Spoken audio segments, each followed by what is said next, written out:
Wants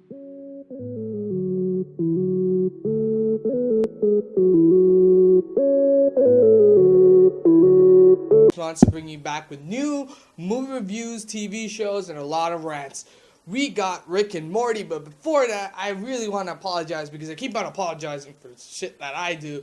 Is not giving you the content that you want from my beautiful subscribers and viewers of this show. So, quick disclaimer: I'm sorry for all of this, and it's a mini description because I can't really make so many update videos into what I'm doing because of school. There's a lot of school, and I don't want to deal with that right now. And thank God it's over, sort of. It's passing by. But really, this is what I'm trying to do, and I want to calm myself down. I want to relax and make videos for you guys. So really, let's get to the main reason why I wanted to do this. I don't have any other TV shows to watch, so I got Rick and Morty to watch. You know, it's a cartoon show, and I'm going to get laughed at by my friends. But we'll get to what Rick and Morty is, the show. Well, Rick and Morty started in 2013, and it was a big hit now. That's why I'm talking about it. Otherwise, I wouldn't really talk about it.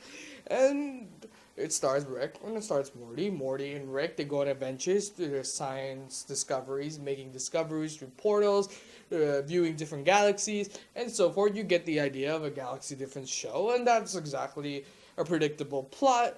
Except, of course, if it's infinite galaxies, you know there's infinite plot lines. And, of course, you don't know what the show's going to make and what the show's going to bring out.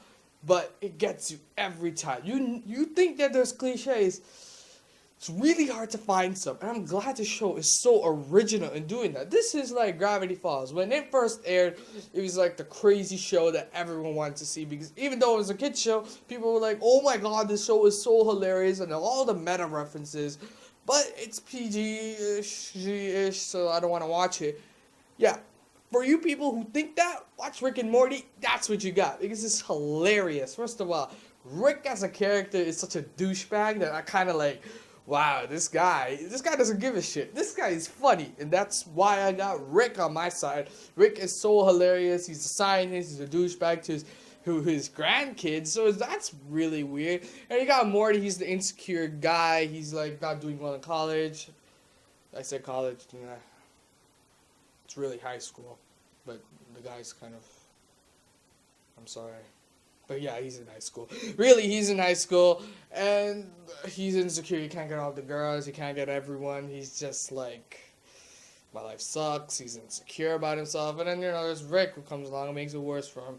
And, we got those polar opposites. You got the dynamic duo. This is definitely one of those cliches that you've seen before. But it works. It works well. It's fluid. It's nice and creative. And I'm glad that this show is airing. They're in season 1 and 2, so I'm really going to talk about season 1 and 2. No spoilers for this review because this show only has 10 episodes each.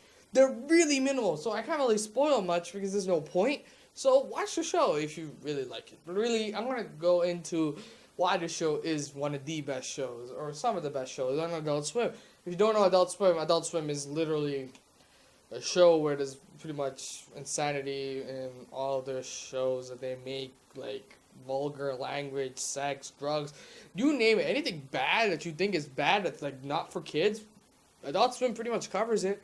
That's Rick and Morty in a sense. But I feel like Rick and Morty isn't going. It gives that edge when they swear, but it's not like every effing second. So it's not like you suck, f you, f you, f you. It's not like that. It's really just narrow focus. You know what? We're gonna get this done. We're gonna make you laugh and done. There's so many episodes that are so cool. There's barely any episodes where I was like, this did not make me laugh. There was episodes where I chuckled, laughed, screamed out, dying. I was like literally laughing because I was like, oh my god, this is so hilarious. And if you watch the episode, you probably will get it. It's like really good. Really, the cliffhangers and the fact that there's a base storyline, but it's so hard to actually unravel that you have to dig deep. I'm watching this show like twice and 3 times in a row, like every episode, and I still can't find the base storyline. Many shows have a base storyline. Like it's kind of like Phineas and Ferb. It's just like, oh, we'll have a random adventure one day. Really, it's like that. But there is some underlining story, so it'll be hard to figure out. But if you can figure it out, you know, kudos to you. Probably leave it in the comments below. Really, this shit's like a. We'll see. Sheldon is like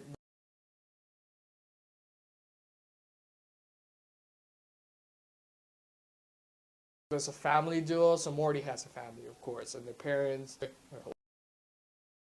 older sisters,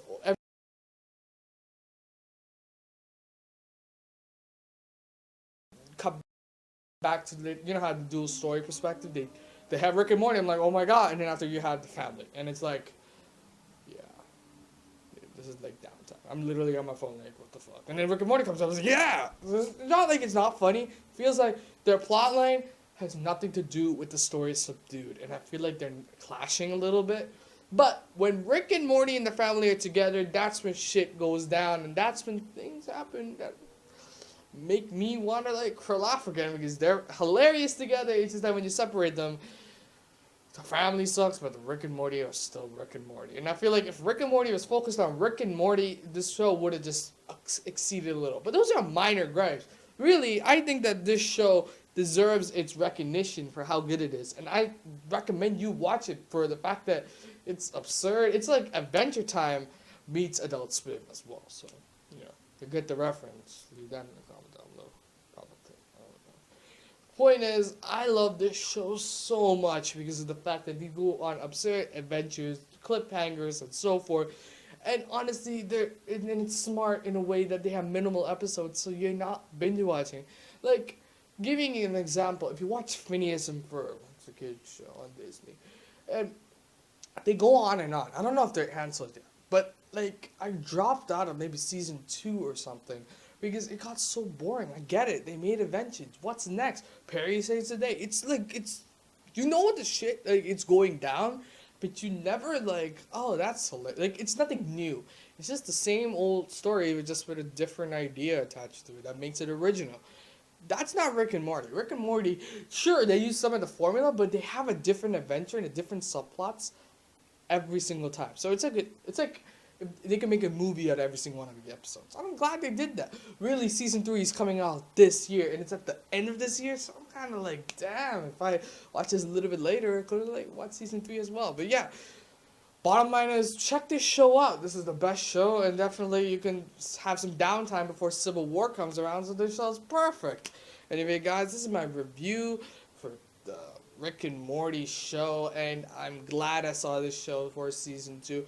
And also check out some theories. Film Theory down below has a beautiful theory on Rick and Morty after you've seen the movie. So check that out as well. No correlation whatsoever. I just thought that the theory was sick. Anyway, guys, thank you guys for watching this review. So take some cheese, slice it up, because I'm out.